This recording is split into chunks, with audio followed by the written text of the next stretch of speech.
3월 8일 화요일, 오늘 우리에게 주신 하나님의 말씀은 요나서 2장 5절에서 10절 말씀입니다. 물이 나를 영혼까지 둘러싸우며 기품이 나를 에워싸고 바다풀이 내 머리를 감쌌나이다. 내가 산의 뿌리까지 내려갔사오며 땅이 그 빗장으로 나를 오래도록 막았사오나 나의 하나님 여호와여, 주께서 내 생명을 구덩이에서 건지셨나이다.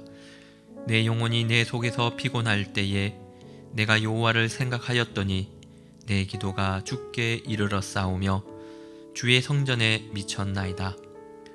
거짓되고 헛된 것을 숭상하는 모든 자는 자기에게 베푸신 은혜를 버렸사오나 나는 감사하는 목소리로 주께 제사를 드리며 나의 서원을 주께 갚겠나이다.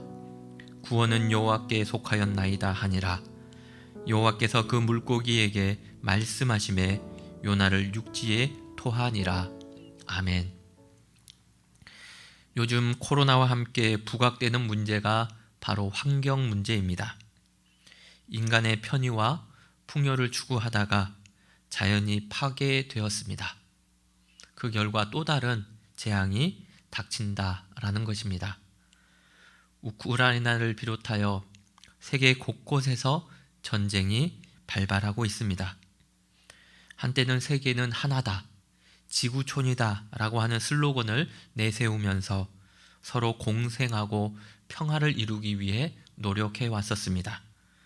그러나 최근에는 국가 중심주의, 더 이것을 넘어서 국가 이기주의의 모습을 보이고 있습니다. 코로나를 통한 백신 수급을 위한 그 모습에서도 이러한 모습들이 드러나고 있습니다. 전쟁 또한 자국이나 자국의 진영의 이익만을 앞세우다 보니 무력 충돌이 일어나게 됩니다. 어떻게 보면 요나의 마음속에도 이러한 민족주의, 국가 이기주의가 있었습니다. 이스라엘은 하나님의 택하신 민족이었습니다. 그것을 감사함으로 겸손하게 받는 것이 아니라 특권으로 받았고 믿었습니다.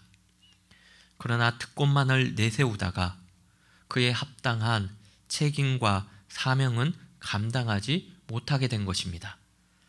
사명과 책임이 없는 특권만을 강조했을 때 어떤 문제가 발생하겠습니까?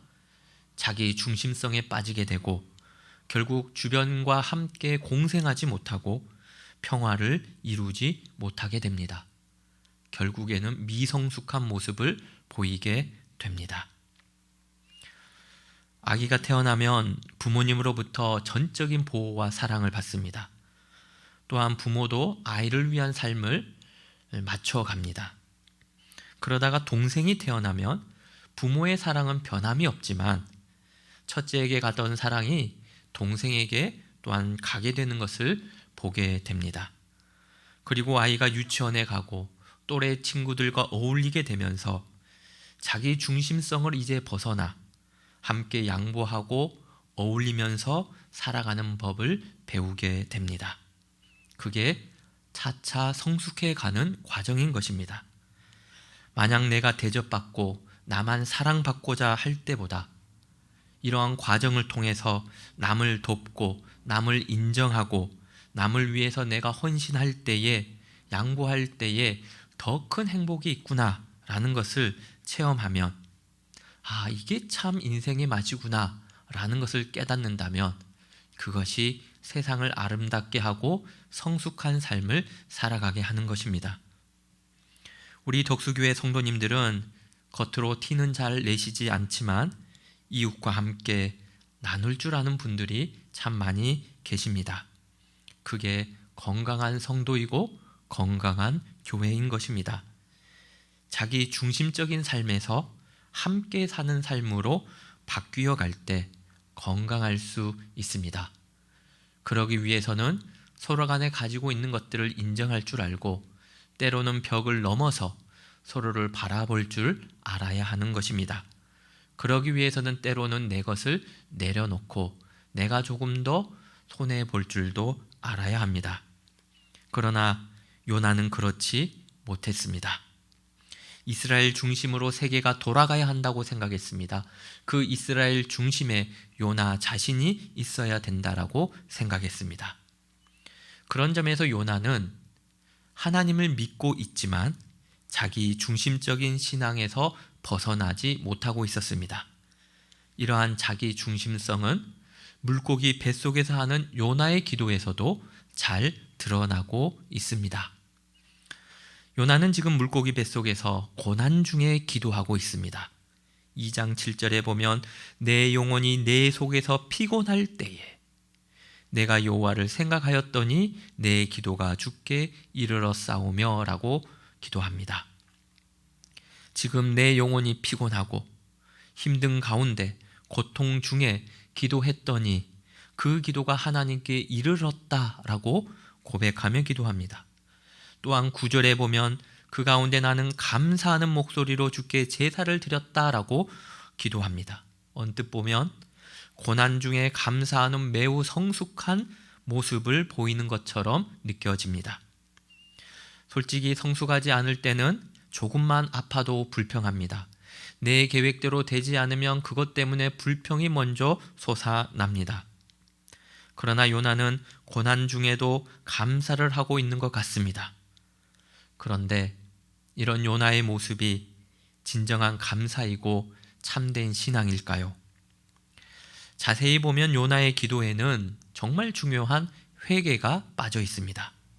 그 말은 여전히 자기 잘못을 인정하지 않고 있다라는 것이고, 자기의 잘못을 인정하지 않으면서 여전히 자기 중심적인 신앙 안에 갇혀 있다라는 것을 알 수가 있습니다. 회개는 자기 잘못을 인정하고 그 잘못에 대한 책임을 지려고 하고, 더 나아가서 자신의 가던 그 삶의 방향을 완전히 전환하는 것을 회개라고 합니다. 죄인인 인간에게 회개 없는 신앙은 있을 수 없습니다. 그래서 예수님께서도 마가복음 1장 15절에 때가 찼고 하나님의 나라가 가까이 왔으니 회개하고 복음을 믿으라 라고 선포하셨습니다. 예수님께서 이 말씀에 두 가지의 명령을 하시죠. 복음을 믿어야 된다라는 선포를 하시면서 그 이전에 뭐라고 하십니까? 회개하라는 것입니다. 회개하고 복음을 믿으라. 요한계시록 2장 4절과 5절에 사도 요한은 에베소 교회를 향해서 편지를 씁니다. 그 내용은 이렇습니다. 에베소 교회 너희를 책망할 것이 있다 라고 말씀하시면서 너의 처음 사랑을 너희가 버렸다.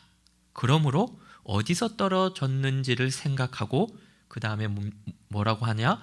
회개하여 처음 행위를 가지라 라고 말씀합니다. 에베소 교회의 처음은 참 훌륭한 교회였습니다.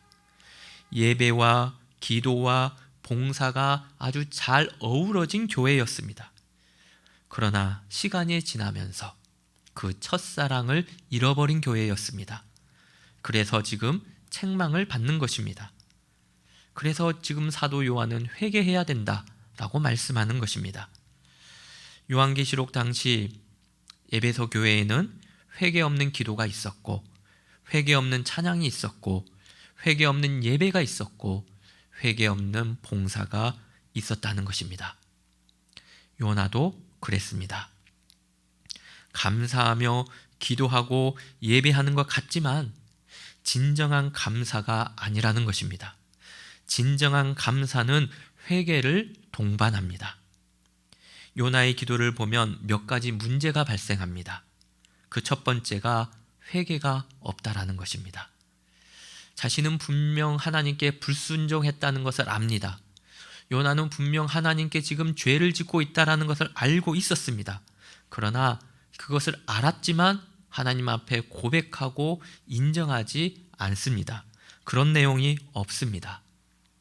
두 번째는 요나의 기도인 2장 1절에서 9절의 내용을 보면 자신이 당한 고난, 그 내용이 대부분을 차지하고 있습니다. 기도가 고난과 환경에 초점이 맞춰져 있습니다. 어찌 보면 요나가 기도할 수밖에 없었던 이유가 진정한 회개에서 나오는 감사, 은혜 때문에 기도하는 것이 아니라 자신이 닥친 환난이 너무 컸기 때문에 기도하고 있는 것입니다.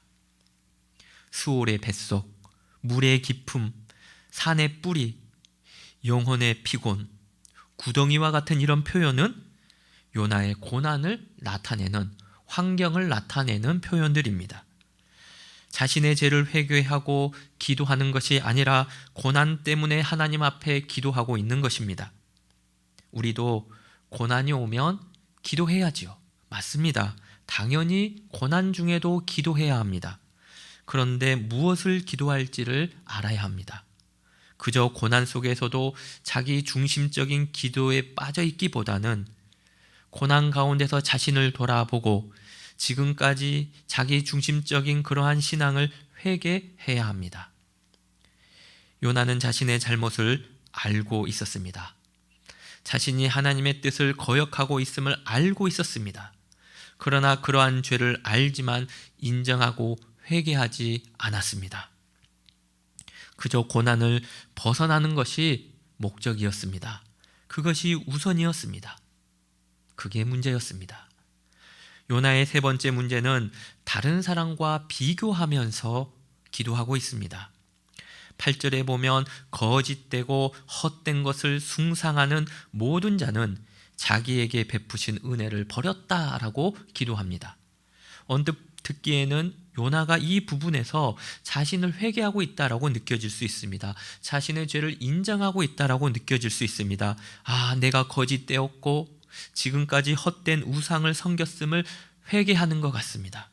그런데 자세히 보면 거짓되고 헛된 것을 숭상하는 주체가 누구입니까? 복수입니다. 모든 자입니다. 그러면 요나는 이 모든 자에 포함되어 있었을까요? 아닙니다. 거짓되고 헛된 것을 숭상한 사람, 그 사람의 요나가 포함되어 있지 않았습니다. 히브리어 성경 구절을 보면 시작이 바니라는 용어로 시작합니다. 그 의미는 그러나 나는 이라는 뜻입니다. 많은 사람들이 거짓되고 헛된 것을 숭상해서 하나님께서 베푸신 은혜를 버렸지만 구절에 그 다음에 이렇게 말하죠. 그러나 나는 자신은 아니라는 거죠. 자신은 그런 사람과 다르다는 것입니다. 이 요나의 기도를 읽으면서 떠오르는 예수님의 비유가 있습니다. 바로 세리와 바리새인의 기도입니다. 누가복음 18장 11절에 이 기도가 나오지요. 바리새인은 이렇게 기도하죠. 나는 다른 사람들과 달라서 감사합니다. 나는 토색하지도 않았고 불의하지도 않았고 간음하는 자들과 다르고 세리와도 다르기 때문에 그것 때문에 감사하다라는 것입니다. 비교하고 있습니다. 자신은 그만큼 기도도 많이 하고 다른 사람보다 금식도 잘하고 교회 생활도 잘한다라는 것입니다. 성도 여러분, 요나가 바리새인과 닮지 않았습니까? 요나의 감사가 진정한 감사일까요? 아닙니다. 남과 비교하며 자신을 진정 돌아보지 못하고 있습니다. 자기 중심성에서 빠져나오고 있지 못합니다. 참된 신앙은 회개에서 시작합니다.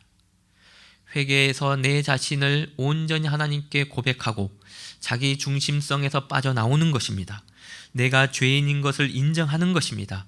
이 죄인인 나를 불러주셔서 하나님의 영원한 그 세계로 인도해 주신, 영원한 생명을 주신 그 은혜에 감사함으로 기도하게 되는 것입니다. 그렇기 때문에 지금의 환경이 어떻든 지금의 조건이 어떻든 간에 감사할 수가 있는 것입니다. 우리의 감사는 어디에 근거하고 있습니까? 남과 달리 높은 곳에 있어서입니까? 인정받는 곳에 있어서 감사하십니까? 좋은 환경에 있어서 남과 달라서 감사하십니까? 그것도 감사이긴 하지만 더 본질적인 감사는 죄인인 나를 구원해 주심에 대한 감사가 본질적인 감사입니다.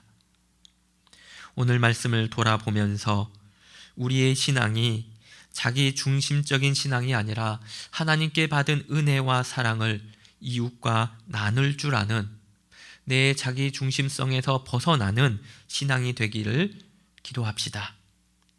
우리의 신앙이 나를 돌아보는 신앙이 또한 되기를 바랍니다. 우리의 신앙이 고난만을 보는 신앙이 아니라 고난 너머의 하나님을 볼 줄 아는 신앙이 되기를 기도합시다.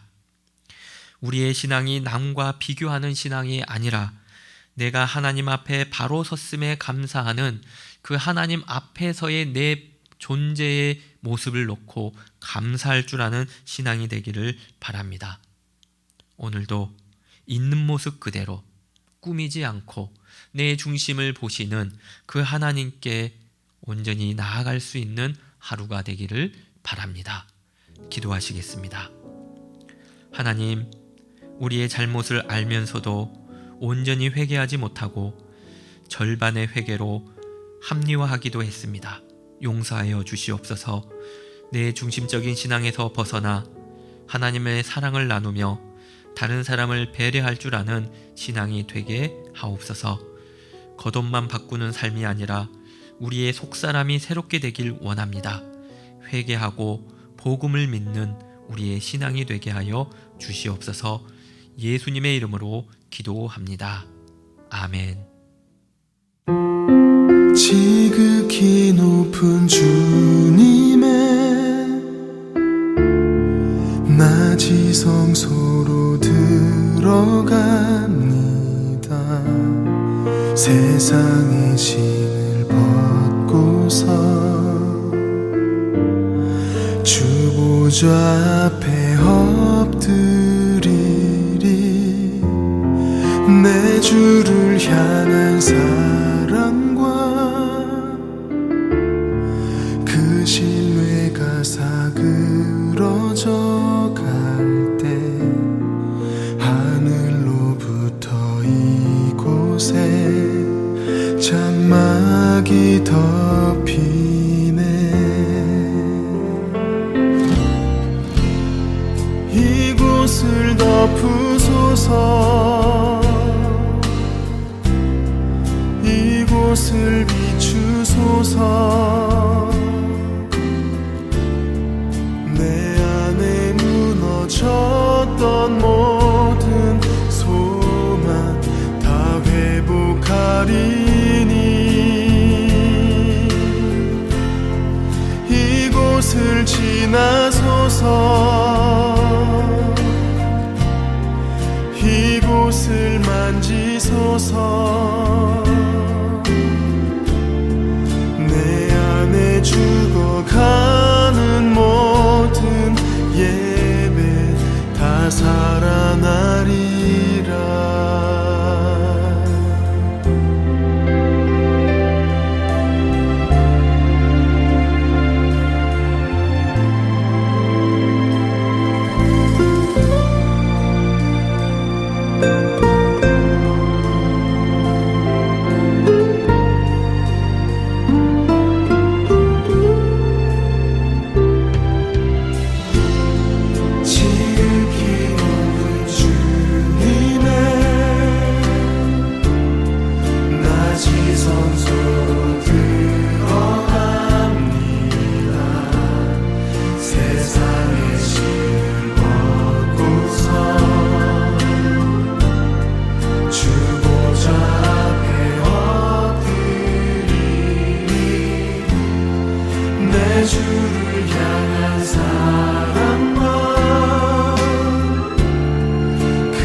이곳을 지나소서 이곳을 만지소서 내 안에 죽어가는 모든 예배 다 살아나리라